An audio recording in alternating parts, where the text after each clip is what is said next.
Let's just do a quick recap from Tuesday. We have a buck converter right here.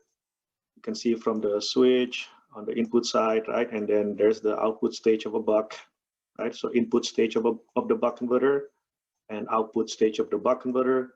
And what we do here, we insert a resonant circuit, right? This is called resonant circuit, as we already discussed on Tuesday, right? That's our resonant circuit right there. And by just doing so, right, almost like magic, we get soft switching. That's what's cool about this circuit. And I already mentioned the last time that we're going to simplify the model so that the analysis will be simple as well, right? Simplify the model to get us, the simpler analysis. And I'm representing the last three components right here on the output stage as a current source, right there. And then we talked about the 4 different states of the circuit instead of 2, right? In the regular buck, you just have 2 states, switch on, switch off, right? Here you have 4, switch on, diode on, switch on, diode off, switch off, diode on, switch off, diode off, right? Those are the 4 different states. And we assume that this is already in steady state, right? We don't look at transient yet, or not in this class, but this is all steady state. So during steady state operation of the circuit, it has 4 different states, and you can start the analysis from any point of the steady state condition. So here I'm starting with this state right there, again during steady state, where both the switch and the diode are on, right? And we already learned yesterday, 2 days ago, that if that is the case, right? If I call this t equals to 0 when I first start the analysis to be times equal to 0, then this is the drawing I did on Tuesday, right? So time starts from 0 seconds, right there, right? Then if both are on or conducting, right? Not just on, but conducting currents, then you can see that inductor will have voltage across it to be equal to Vs, the supply voltage, right? Assuming ideal diode. Right? That's a 0 volt right here by KVL. Around this loop, you can see that voltage across the inductor is exactly equal to Vs, which tells us that as soon as you have the 2 diodes, the 2 switches, the switch and the diode conducting, then we have a linear change in inductor current. We have a linear increasing current through the inductor. How do I know that? Well, because the voltage is constant, right? Equals to Vs. And we know that VL, voltage across the inductor, is equal to L dIL dt. Right? So VL is equal to L dIL dt. And so therefore, if VL equals to Vs is equal to L dIL dt, that means dIL dt, the slope of that inductor current, is equal to Vs over L. Right? So positive over positive constants gives you another positive constant, right? And how do you draw a waveform that has a slope of that has a positive constant slope? Well, that's a linear waveform, right? So that's what I tried to draw that right there, right? So you have a linear waveform, right? A linear function, right? So the inductor current grows linearly as time progresses, right? Starting from t equals to 0, right? So that's what happens with the inductor current. What about the capacitor voltage, resonant capacitor, more specifically? Well, we can see from the original circuit that the resonant capacitor is in parallel with the diode. So therefore, since the diode is conducting a short, therefore, voltage across the capacitor, resonant capacitor is equal to 0. And that's what I try to draw as well right here, is that when the 2 switches are on, right, the switch and the diode are conducting, then voltage across the capacitor is equal to 0, right? Let me just clarify that what I'm trying to draw here is that the top waveform is for capacitor voltage, and the bottom waveform is current through the resonant inductor, okay? All right, so any question on that one? And then also on Tuesday, I mentioned that, okay, if we allow this inductor current to grow linearly, right? And if you look at KCL at that node, right, it states that by KCL, I know that I out is equal to IL plus I diode, right? And we also know that during this state, IL increases linearly, right, from zero amps, right? At some point of time, since this inductor current increases, at some point of time, it's gotta reach I out, right? So if I draw I out as a constant, this is a constant current source, right? So I out is constant. As you can see from there, that's a constant current source. If we allow inductor current to grow linearly, at some point of time, call it T1, right? That current, that inductor current will eventually reach I out, right? And then there's nothing to stop that current too, right? It will still keep growing, right? So what I'm trying to say is that as soon as IL reaches I out, right, then something must happen, right? And you can see that ID is equal to 0 as soon as I out equal as soon as, sorry about that, IL is equal to I out. ID must equal to 0. So this goes to 0. If that goes to 0, right, then what happens next? Well, it means that practically this diode now is out of the picture, right? Because it's not conducting anymore. It's basically not doing anything, right? So automatically, this is what's cool about this, right? Automatically, the circuit changes its state without us forcing it, right? Automatically changes its state to this, right? Now that the diode is gone, disappears from the picture, now since IL must grow, there's nothing to stop this current to grow above I out, right? So as soon as it reaches I out, it will still grow. Nothing to stop this current to grow, right? And so in order for this current to grow, right, larger than I out, it would require another path, right? And for sure, that path is not going through the diode. Why not? Well, because the diode is pointing upward, right? Current cannot flow downward, right? In order for this IL to go above I out, that means current has to change its direction, right, in this branch to downward. Does that make sense? And that cannot be accommodated by the diode. But we have this capacitor sitting in parallel with the diode. So if this IL wants to grow above I out, the remaining current must, the excess current must flow through that cap. So that's what I said. What's cool about this circuit is that without us forcing the circuit to change state, it will change it. It will change its state automatically to this state right there, to state number 2, where the remainder of the current beyond I out, right? Remainder of the current of IL beyond I out will flow through the cap, and in the process will charge that capacitor. Does that make sense so far? All right. Any questions at all? Just feel free to interrupt. Okay, anytime. Now this is cool now because now the configuration of the circuit changes as well. That's why we call it changing state, right? And now we see that we have the supply voltage, the inductor, the resonant capacitor, and the current source in the circuit, right? And what do you call these circuit configurations? We already learned this from Tuesday, that this is called resonant circuit, right?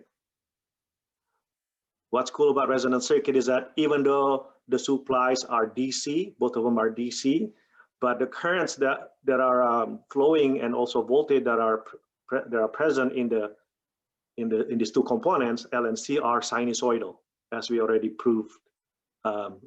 We've proven that on Tuesday, right? So if I look at current through this inductor and voltage across that capacitor, there must be sine wave. They must follow sine wave. Meaning, when I first start the state right there, right, inductor current is linear. But then when it changes state to the next one, that inductor current now follows a sine wave waveform. So therefore, when I draw that, I try to draw this on Tuesday. You can see right at T1, as soon as IL, right there, as soon as IL is larger than I out, you can see that IL follows a sine wave, not linear anymore. So now this is a sine wave, right? So from linear at the beginning of the state to sine wave. right? Does that make sense, hopefully? The same thing with capacitor voltage, right? Because we have a resonant circuit. So therefore, voltage across the cap now will follow. Remember I said it's charging because now we have current flowing through this cap. Now we are charging that cap, and the way we're charging it is by sine wave, right? So we know the shape of that voltage across the cap is a sine wave. Okay. Any question on this? All right. Now, as we learned from Tuesday, the nice thing about sine wave is that naturally, right, sine wave will go to its peak value, right? It's going to go to its peak value, and then it's going to go, inherently it's going to go down. Naturally, it's going to go down, right? And if we apply proper offsetting, then this current, current or voltage, right? In this case, current, inductor current, eventually will hit 0 amps, right? Right there, right? Eventually, because it follows a sine wave. Okay. Now, if I call that time when it hits 0, call it T2, right? Then at T2, right there, right? So let's erase this. Let me erase this.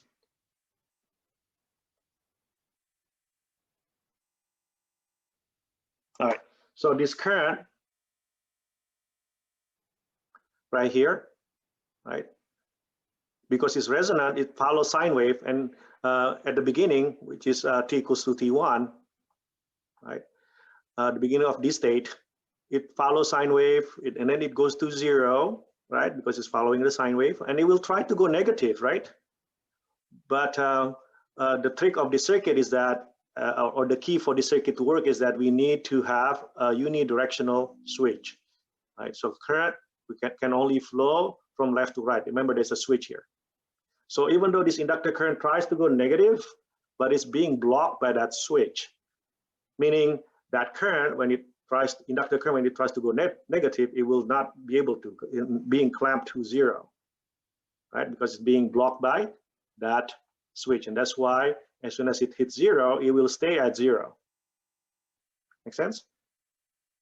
Now, this is good news for us, because remember, for soft switching, right, you want to have either voltage across the switch or current through the switch to be 0 before you do something to it, before you either turning it off or turning it on, right? In this case, we want to turn it off, right? Because we know at t equals to 0, we are turning on the switch right there.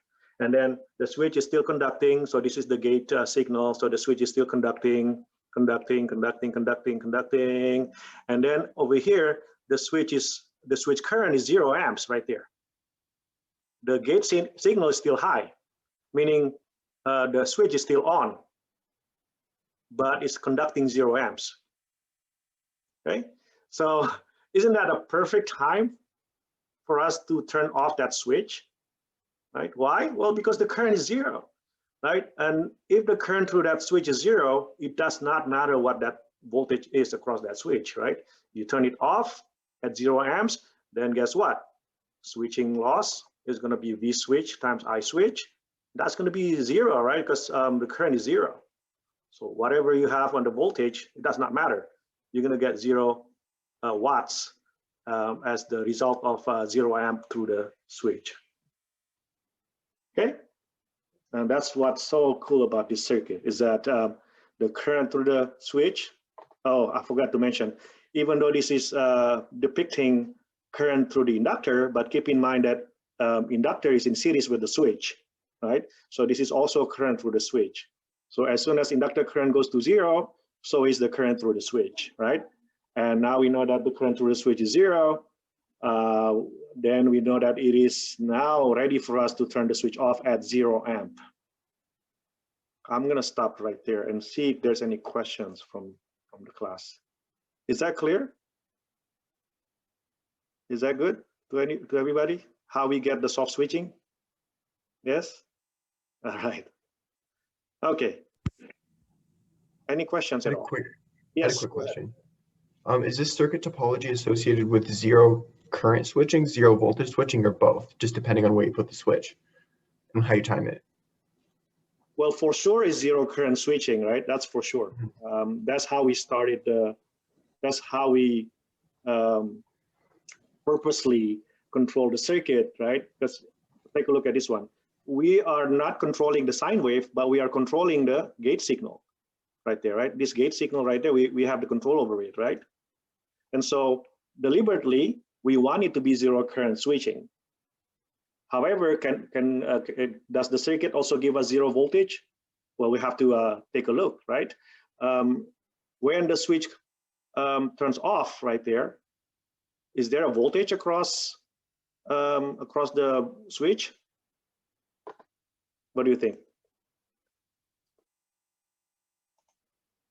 Does it depend on how charged the capacitor is?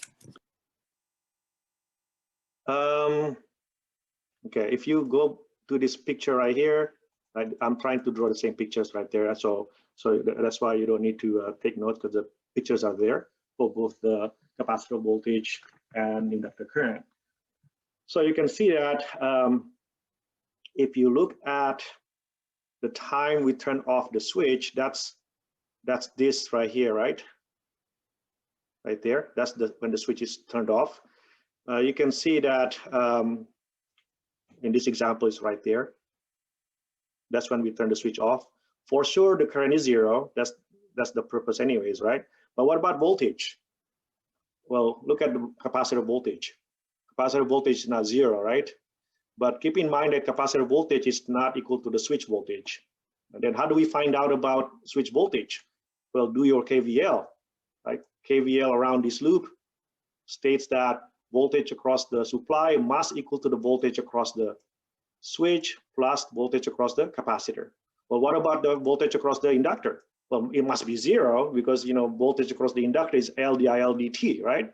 So dIL dt is zero, so therefore this is 0 volt across the inductor, right? So therefore you can see that by looking at this circuit state right there, and you relate it to these pictures, you can see that in general, this circuit will not provide you with zero voltage switching, right? Because you might have some voltage across that switch following this, these waveforms, right? Okay.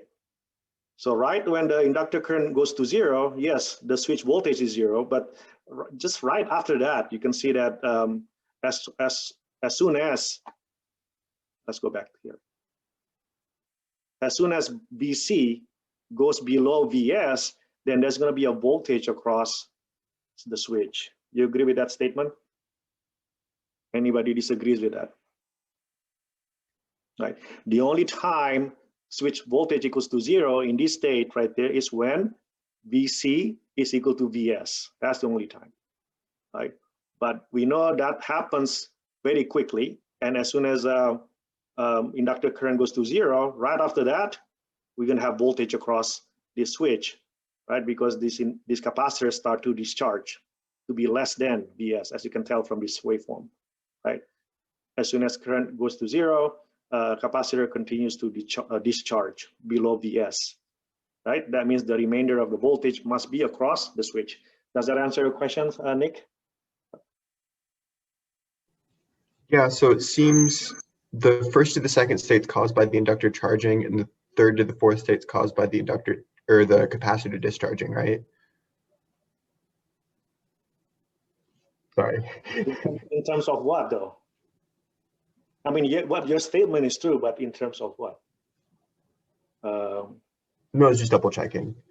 Oh, I see. But like those two are automatic. Yes, exactly. Those two are exactly. If that's what you meant, then yes. So again, keep in mind that when the circuit is in resonance mode, right, current tries to go negative, right? But again, it's being blocked, and now current is equal to zero. It's clamped to zero, and that is again the perfect time for us to turn the switch off. But as soon as you turn the switch off, then automatically, like Nick says, right, it goes into that state. Automatically, it goes into that state, right? And what does this state do? What can you say about this state? Take a look. What can you say about this capacitor as soon as it goes to this state?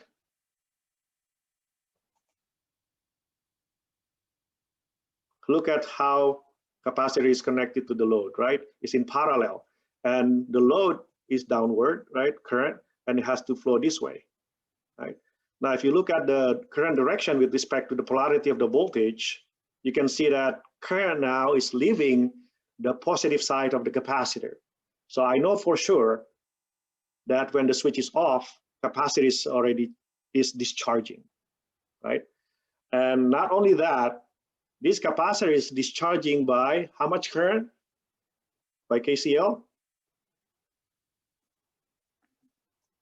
You can see clearly from there that the capacitor at this state is equal to I naught or I out, right? So therefore, which is constant, right? So therefore, this capacitor, as soon as the switch is turned off at zero current, right? This capacitor is discharging with a constant rate of the current, which is I out, right?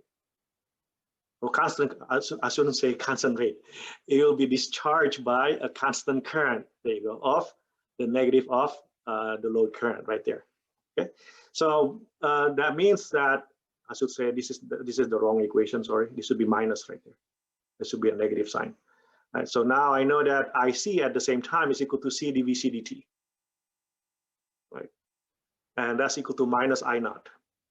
So from here, I know that dVc dt is equal to minus I naught over C, right? Minus I naught is constant, and capacitance is also constant. So now we have negative of a constant value right there. Right. So how do you draw? If I ask you what is the shape of the capacitor voltage in this state right here, when it's discharging, what is the shape of that capacitor voltage? Is it still sinusoidal like this one, like the previous state, or is it going to be different shape? Anybody? It will be linear, right? From here, from the equation that I just derived to you, that the slope of the voltage in this state, because current through it is constant, will give you a constant slope. Not just a constant slope, but also a negative constant slope, right? So that means if I draw the capacitor voltage, I'm just going to use this one right here, right? As soon as you turn off the switch, right there, then you can see that the capacitor right there capacitor voltage follows a linear slope. Okay, so it started from sine wave, right? Follows sine wave, and then as soon as the switch is turned off, it follows linear, right? That's the opposite of the current through the inductor, right? Current through the inductor started with linear, that's linear from here to here, but then it follows sine wave afterward.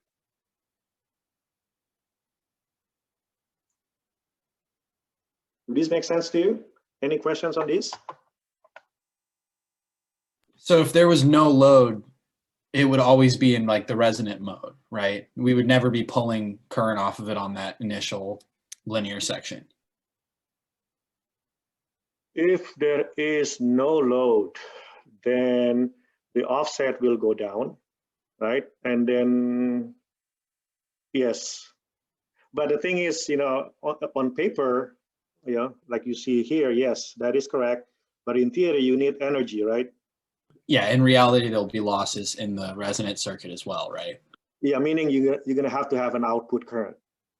Gotcha. Right? Okay. That's what it means. Yeah. In order for the two to resonate, you need energy, right? And in order to do that, you're going to have some amount of current. So we're kind of pumping it, like giving it a push initially, and then it does that sinusoidal portion because of the resonance, right? I like that analogy. I like it. Just like in machines, right? The single phase induction motor, you're gonna have a little bit of a push at the beginning before the induction motor starts, right? For single phase. I like that analogy. Never thought of it that way. But yes, that's awesome. That's great. Yeah, that's a good analogy to have. All right. Okay, so then we are done with state number 3. And then what happens afterward? Will it stay in state number 3 the whole time, forever? Of course not, right? Otherwise, this is not a cool circuit anymore if it stays this way. So what happens is that since we are discharging this capacitor, then we know for sure at some point of time, voltage across the capacitor, I should say, since we are discharging this capacitor, right, linearly, right, the voltage across cap is going down linearly. At some point of time, voltage across the capacitor must be equal to 0. At some point of time, we'll fully discharge this capacitor, right? Meaning voltage across the cap eventually will be 0. As you can see from this picture, right? Let me erase this. You can see clearly that eventually it goes to 0, right there. So what happens when capacitor voltage equals to 0? This is what's cool about this as well. What do you think? Well, let's go back to this initial circuit, right? You can see that as soon as this voltage right here equals to 0, then guess what? Diode across it turns on, right? Diode across it turns on because there's no more charge left in the capacitor. So the capacitor cannot discharge anymore, right? It's done. And so therefore, as soon as this reaches 0, right away, diode takes over automatically, right? So if that's the case, then now output current will freewheel around this diode right there, right? So that's what's happening at the very end right there, that once capacitor voltage goes to 0, diode takes over. Now we have a short across the load and it freewheels that way while the main switch is still on, okay? And for this state, you can see that IL, inductor current, is equal to 0, and then capacitor voltage also equals to 0, and that's what I should have in this picture as well. You can see that in that state, both capacitor voltage and inductor current goes to 0, right? Until when? Well, until we start the cycle again. How do you start the cycle? How do you restart the cycle again? By putting current into the inductor. Yeah, but how though? How do you have current in the inductor? Oh, you trigger the switch again. Yeah. Exactly. That's something that we have control of, right? So how long this state takes place? Well, that would depend on when you want the switch to turn on next time, right? And that has to do with switching period, right there, right? So that defines our switching period, right there. Right, so now I'm going to turn on the switch again, and it goes back to the very first state, right there, and the cycle repeats. Okay. Any questions on this?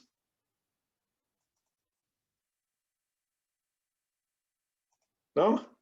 All right. So that is the first soft switching topology that you learned from this class. Cool, isn't it? You got 0 current through the switch, right? By adding simple LC, you can actually have inductor current, or in this case, switch current, to naturally goes to 0, and we wait until it goes to 0 and turn it off to get us, 0 current switching, and therefore 0 switching loss. Right? And the implication of that, of course, would be that now, since we don't have any overlapping between voltage and current during the transition, therefore, theoretically speaking, you could increase the switching frequency as high as you can. Of course, that's in theory, but in practice, or you can see from this right here, there is actually a limiting factor for the switching frequency, not from the overlapping anymore, but it's from the timing that is required for this to work, for this circuit to work. Okay. Well, actually, I can show you here, right? Right there, right? So as I said, this defines switching frequency, right? That's the inverse of the switching frequency, right? And you can see from this picture that that you can increase the switching frequency by how? What do you do with this switching period in order to increase switching frequency? Decrease it. Or shift it to the left or right? To the left, right? To the left, exactly. Remember, it's the inverse.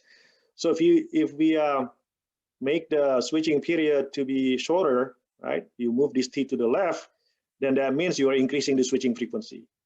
But from here, you can tell easily that, hopefully you can tell easily that there is a limit on how much movement to the left, right? To the left, you can do to the T right there, right?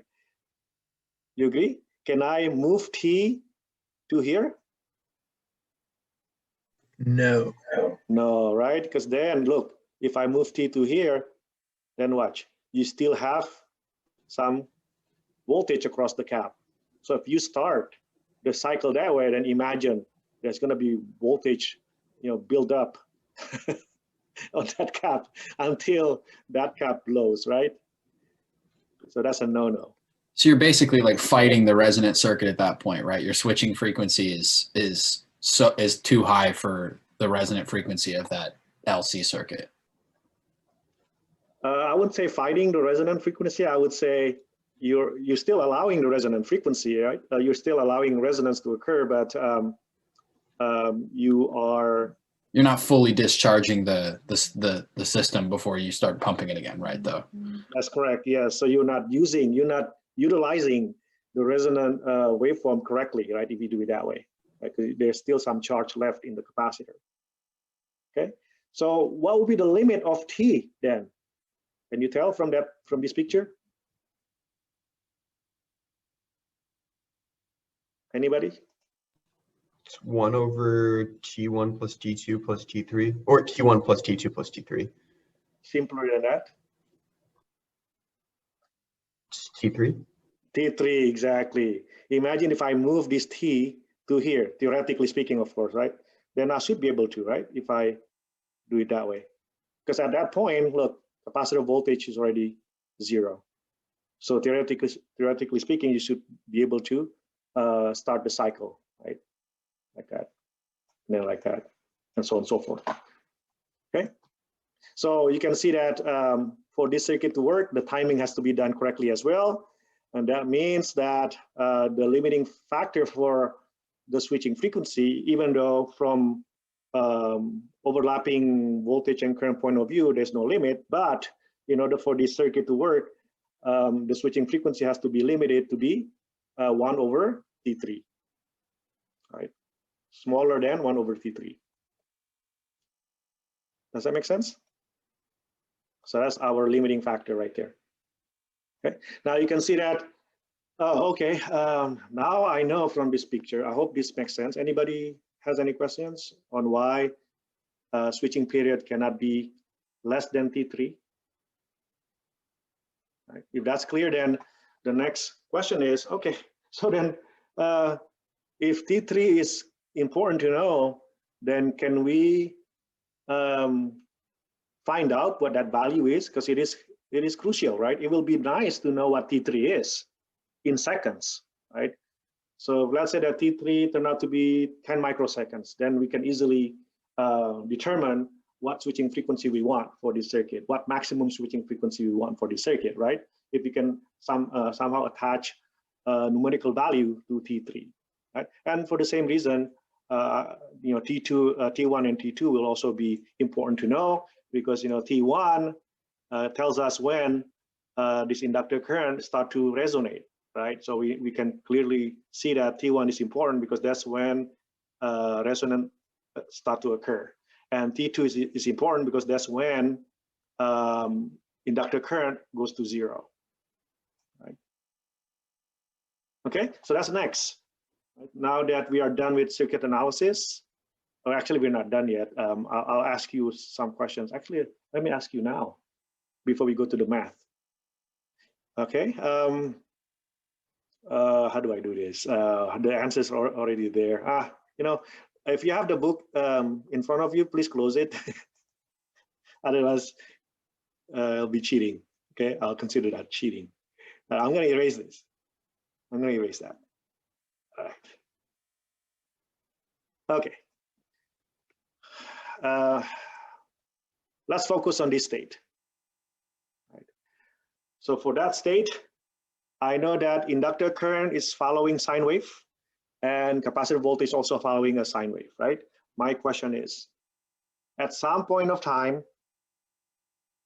inductor current will reach its peak value, right? Because it's following sine wave, right? Oh, maybe I use this picture right here. See that right here? At some point of time, inductor current will reach its peak value.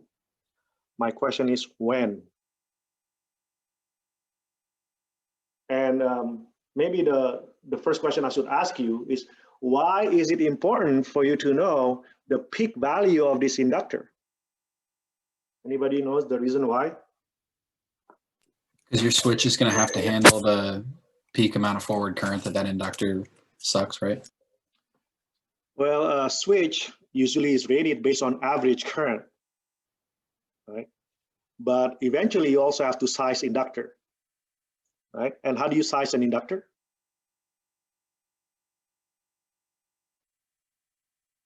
There are two of them.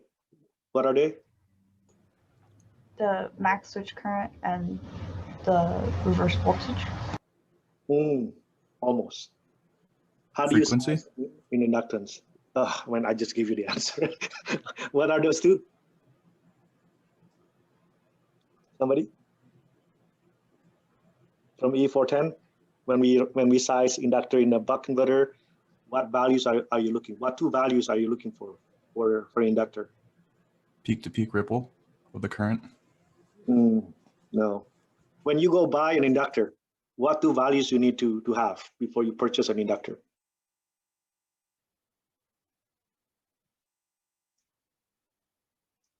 Come on. Frequency? No. Yes, but that's like secondary parameters. Inductance and peak current.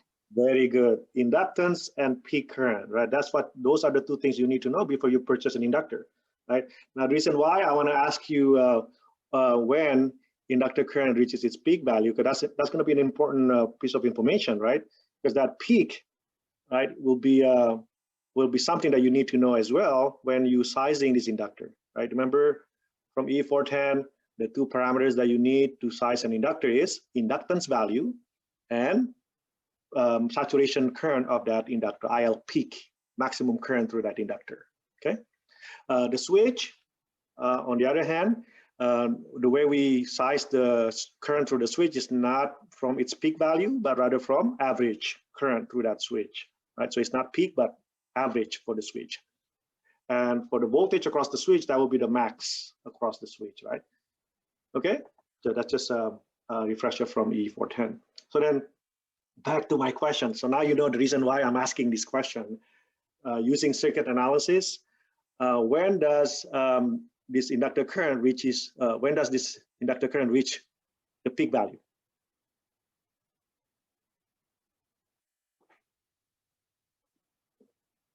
When does it happen? When VC equals VS. Yes, very good. Why? Why? Because the derivative on VC would be 0, i.e. it wouldn't be pulling any current.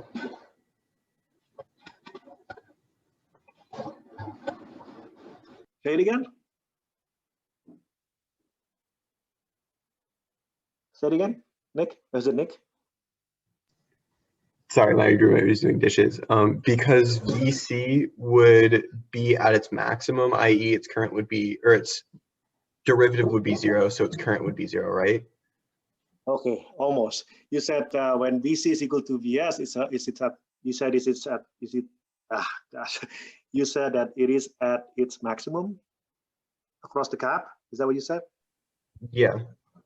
Okay, that's not true. Okay, we'll see that capacitor voltage could actually be larger than VS. Right? But you're right though that when VC is equal to VS, then that's when IL is reaching its max value.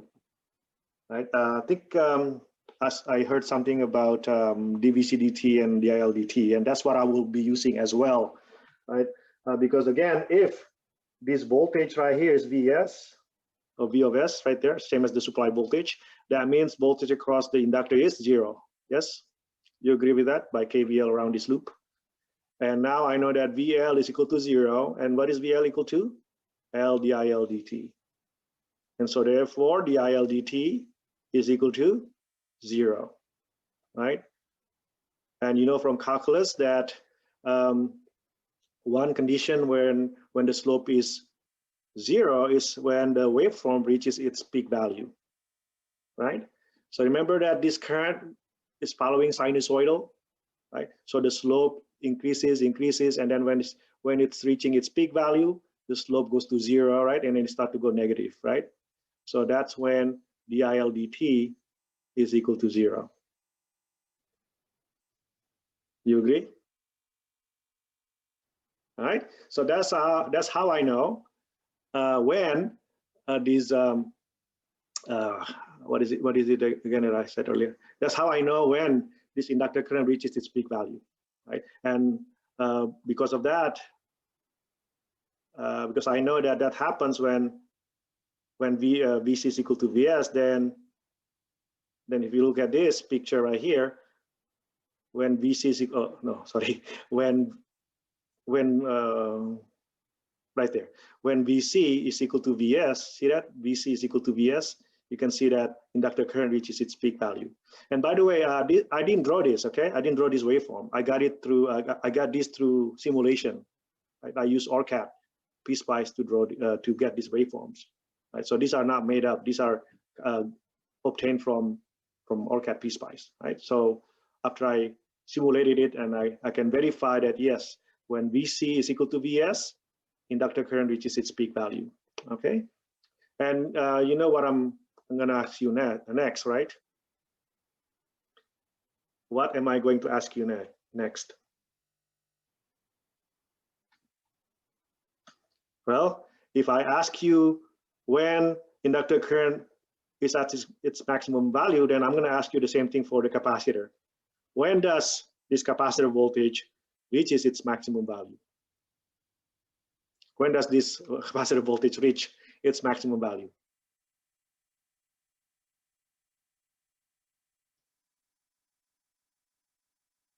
Anybody? IL equals IO. Exactly. When IL right here is equal to I out by KCL, if IL is equal to I out, remember this inductor current, right? Right after T1, that's T1, right? Follow sine wave. Right?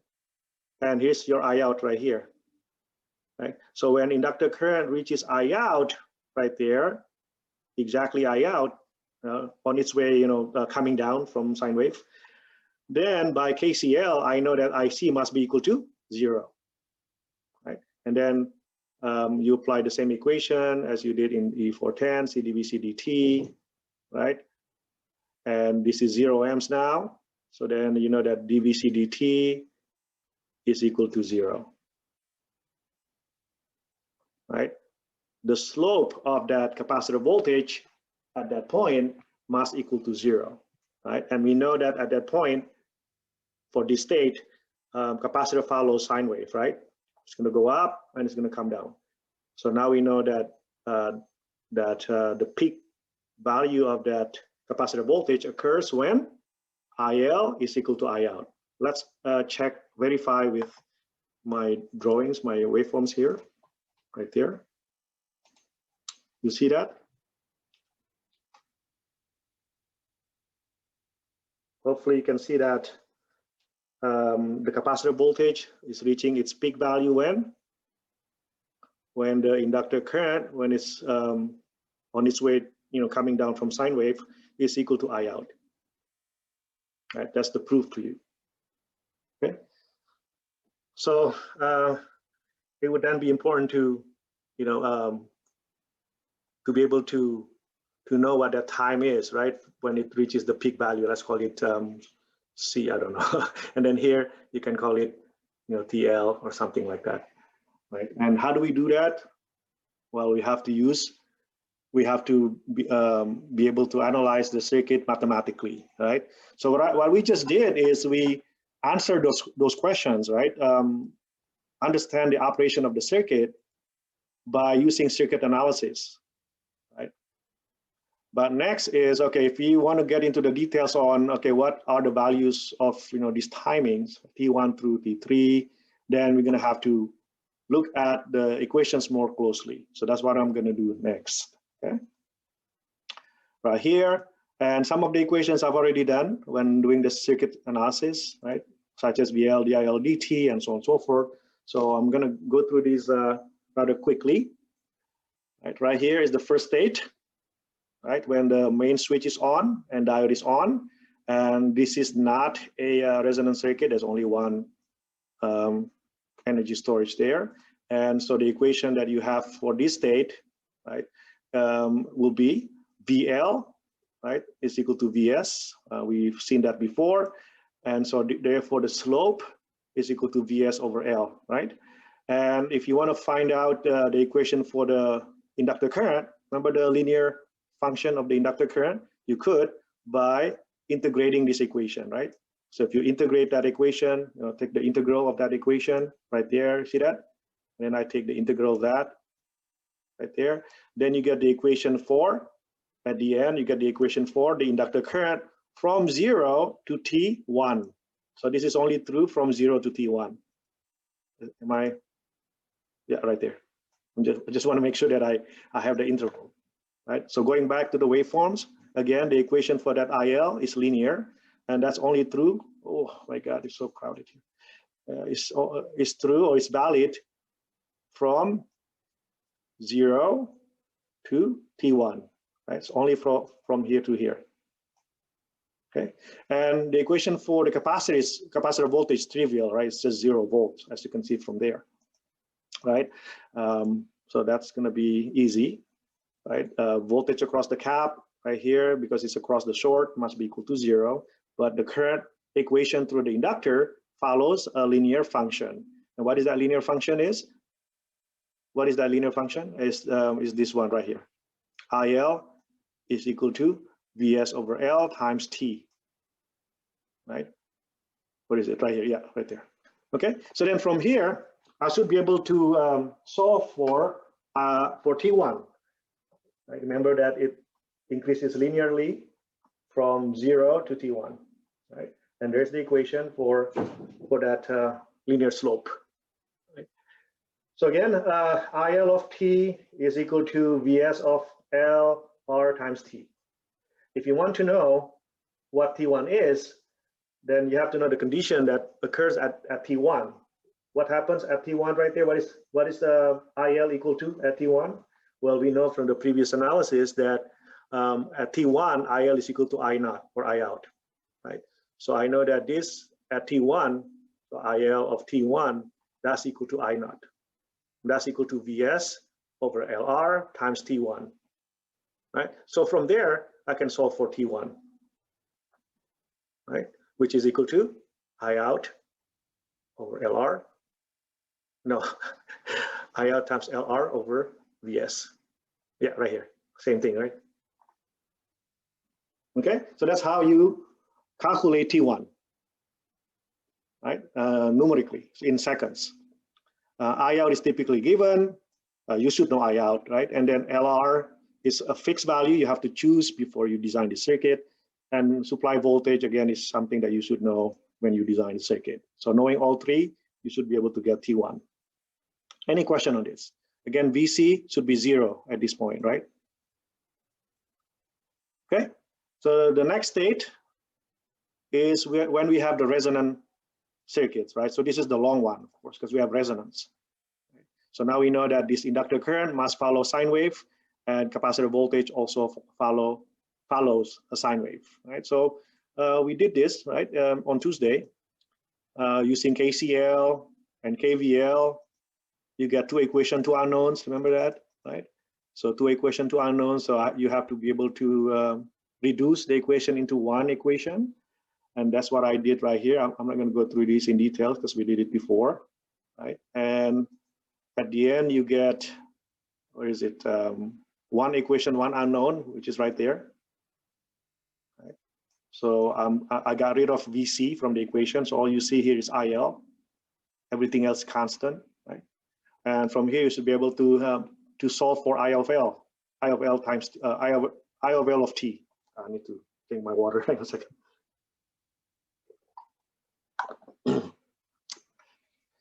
So if you solve for this differential equation for IL, you get equation number 8 right there.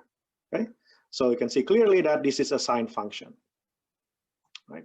Depends on I out, Vs, Z out, Z naught, I should say, omega naught, T minus T1, right? So you can see there's a T1 there, right?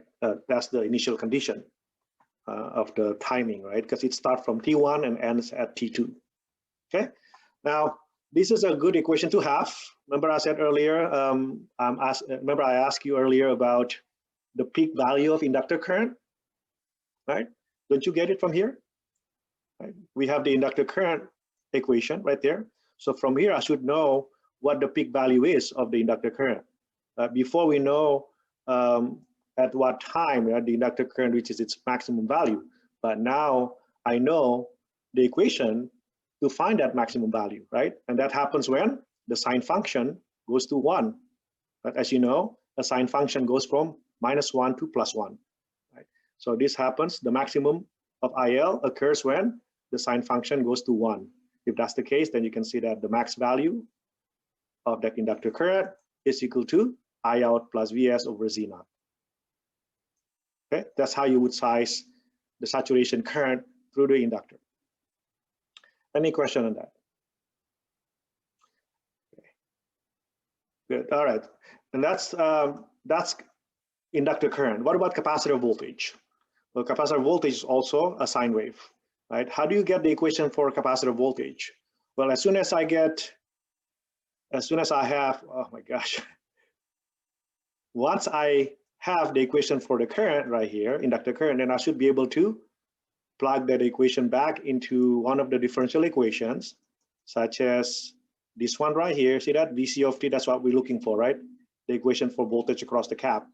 That's equal to Vs minus VL of T, or Vs minus L times the first derivative of inductor current. Well, we have the equation for IL, so we take the first derivative of IL, plug it here, then you get the equation for VC of T. And that's what I get right here. I have the equation for VC of T. Where is it? Where is that VC of T?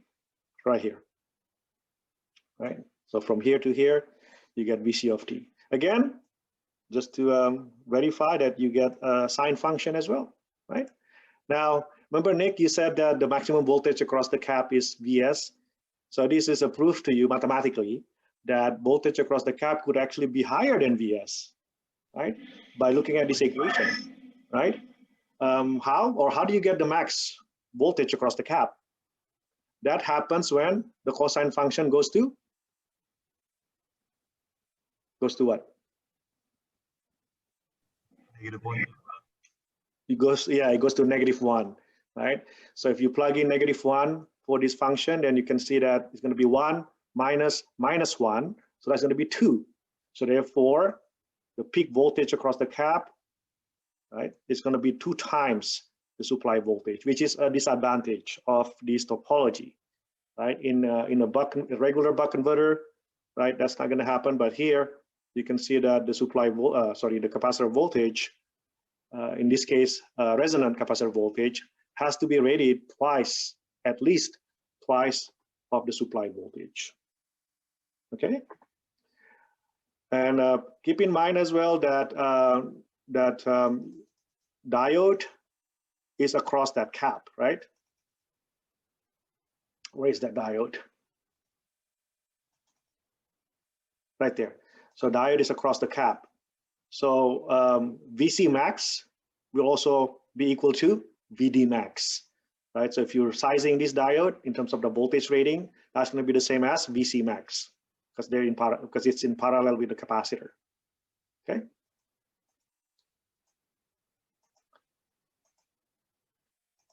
Any questions so far?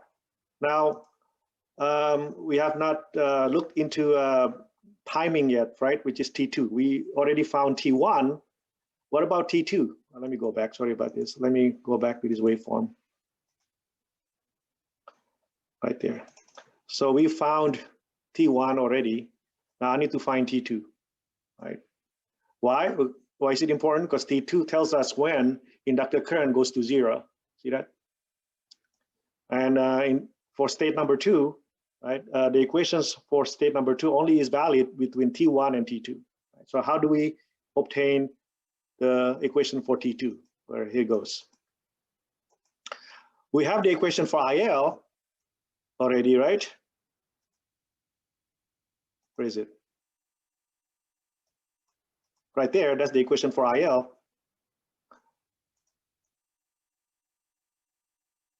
Right?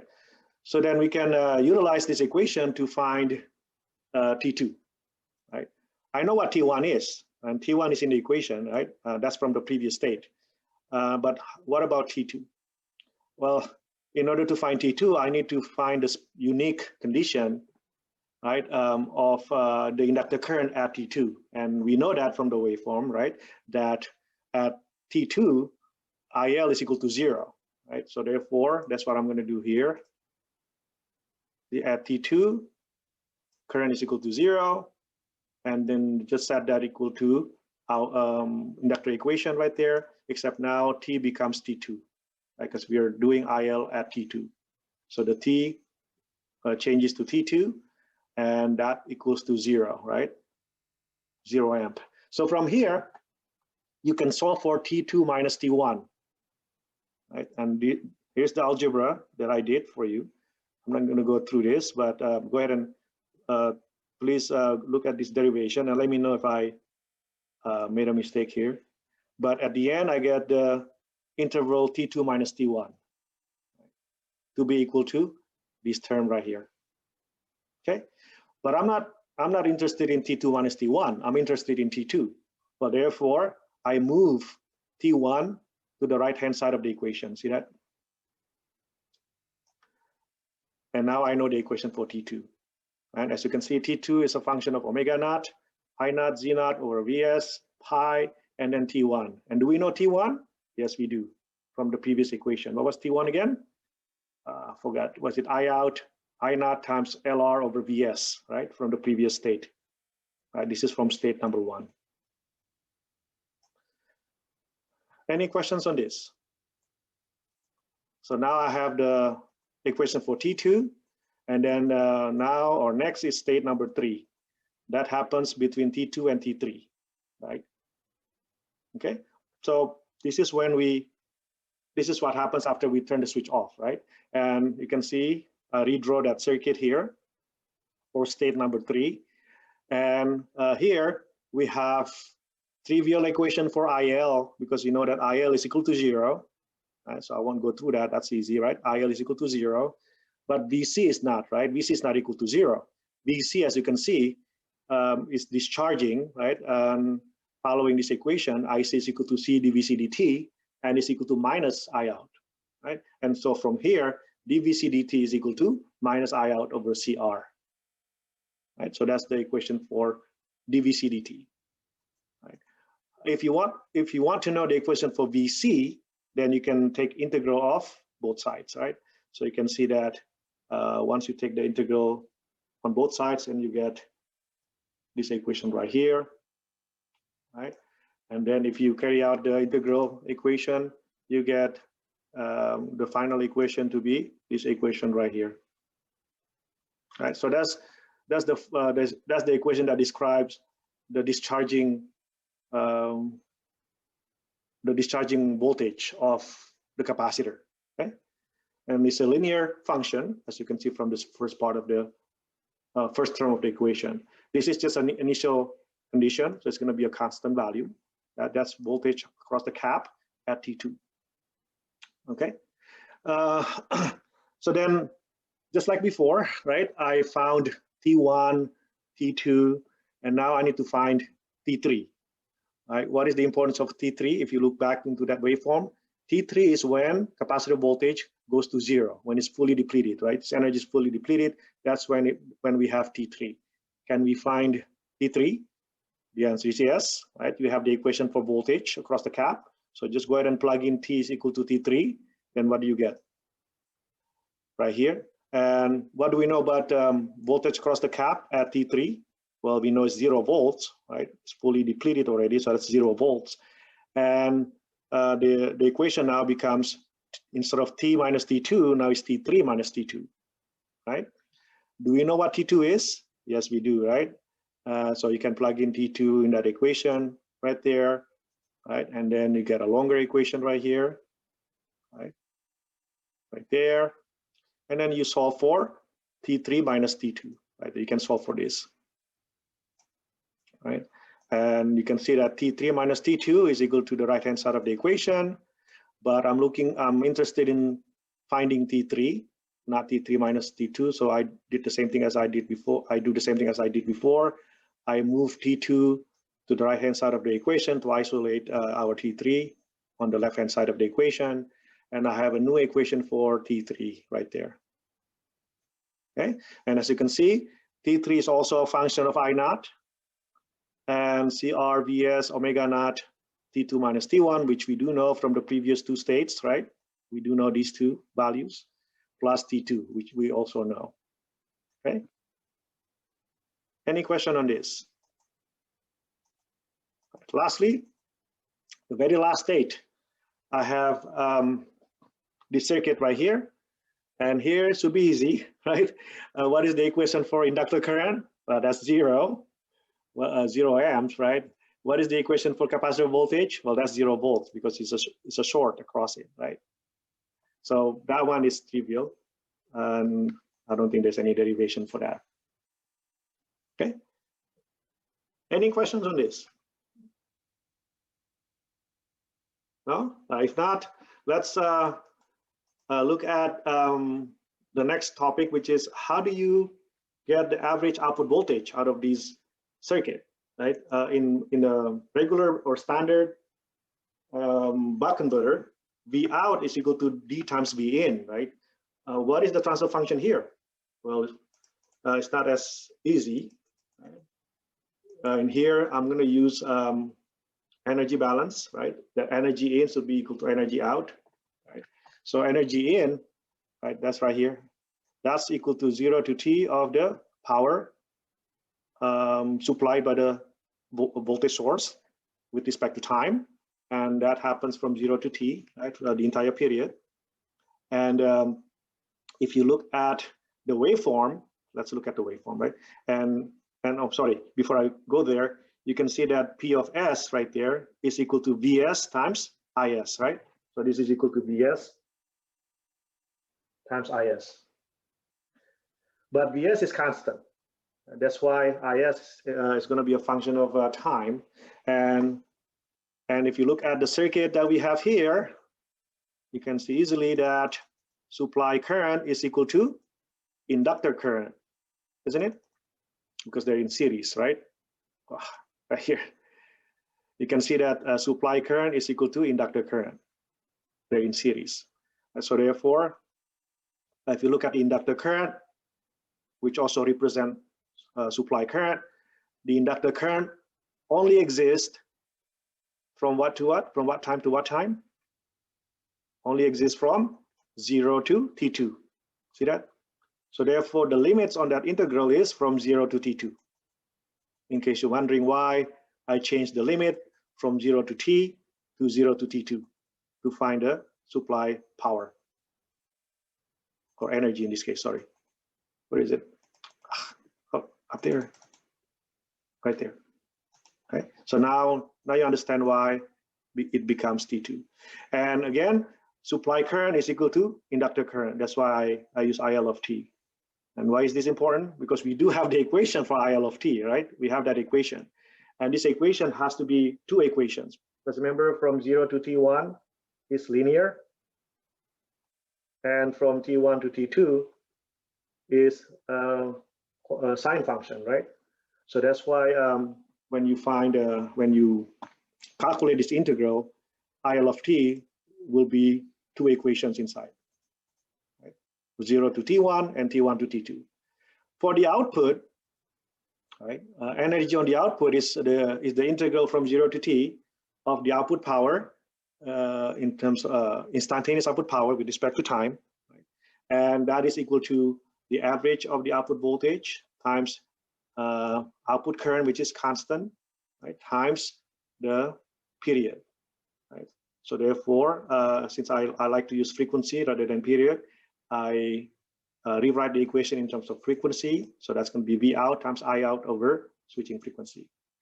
Okay, and so right here you can see that I'm setting the two to be equal, right? Energy out is equal to energy in, and again, without going through the details of the derivation, at the end I get this equation right here, right, for V out,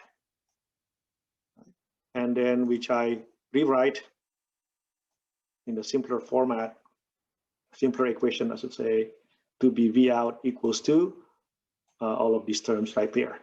Okay, so let's take a look at this equation. After you derive energy in is equal to energy out, the average output voltage equation equals Vs times Fs times T1 over 2 plus T2 minus T1 plus T3 minus T2. You agree with that, right?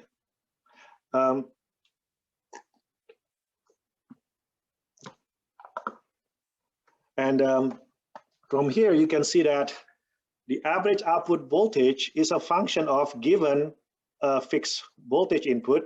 The average output voltage is a function of frequency. See that?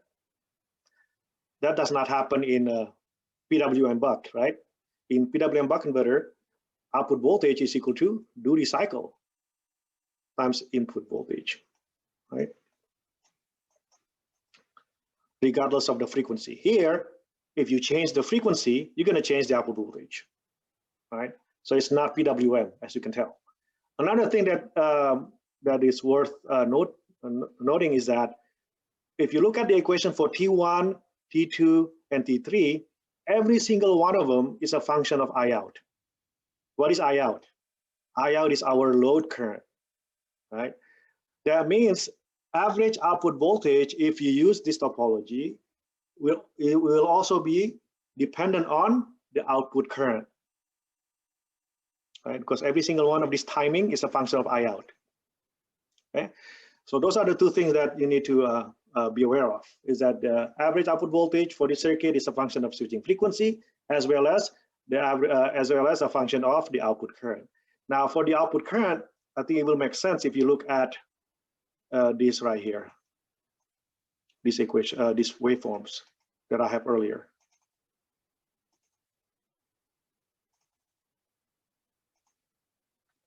Okay, right here. Focus on T1, T2, and T3. What do you think is going to happen with T1, T2, and T3 if I out right there is shifted up? What if I increase I out? What's going to happen with T1, T2, T3? Is it going to change?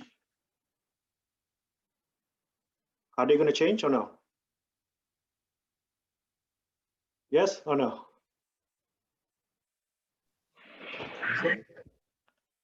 If I increase I out, would that change T1, T2, and T3? Yes. Yes, right, because remember, T1 is the time at which inductor current goes to I out. So if I out is shifted upward, let's say that way, then therefore T1 will be a new value right there. And if T1 has a new value, then that would also shift the other two, right? So T2 and T3 will be shifted to the right as well. Right? And then likewise, if I, on the other hand, I should say conversely, if I decrease I out, right, let's say over here, then T1 will also decrease, shifted to the left. And the effect of that would be that T2 and T3 will also be shifted to the left, right? So that shows you that T1, T2, and T3 are a function of I out, right? You agree? And since they are a function of I out, since V out is a function of T1, T2, T3, therefore V out is also a function of I out. Okay, so as soon as output current changes, V out changes, unfortunately, right? So let's go back to that equation. You understand? Is that clear? That statement that I just made, that based on this equation, if I change I out, then I will change V out, right? Because again, T1, T2, and T3 are a function of I out. So then my next question is, how do you regulate the output voltage? Because we know in real world, output current will change. So how do you regulate the output voltage then? Anybody? In PWM, I do that by adjusting duty cycle. What do you do here? Adjust frequency? Exactly. You adjust the frequency. So if I out changes, then you have to compensate that by adjusting the frequency so that you can regulate the output voltage at a constant value. All right. Now, how do I know this is a buck equation? How do you know that output voltage is going to be less than input voltage? Well, I know that by, let's see if I change this equation to this. Right, because the inverse of F is T, right? And look at this term right here. I'm not going to rewrite that about it, but it's going to be over here. If I can prove that the length of time inside the parentheses is less than T, you know, the whole thing right here is less than T, then I know that's going to be a buck converter, right? Because then the ratio here is going to be less than 1, right? If I can prove that what goes inside these parentheses is less than T, then we're going to have a buck converter. Do we? Is the term inside these parentheses right here less than T? What do you think? Yes. Yeah. Yes, right? You can tell easily from, you know, you divide T1 by 2, that's already less than T1, right? And then T2 minus T1, T3 minus T2, and we don't have T minus T3. So we know for sure that this is going to be less than T, right? If that term is less than T, then for sure output voltage will be less than the input voltage. Okay? Any question on this? Now, another way to, so that's how you would calculate the output voltage, okay?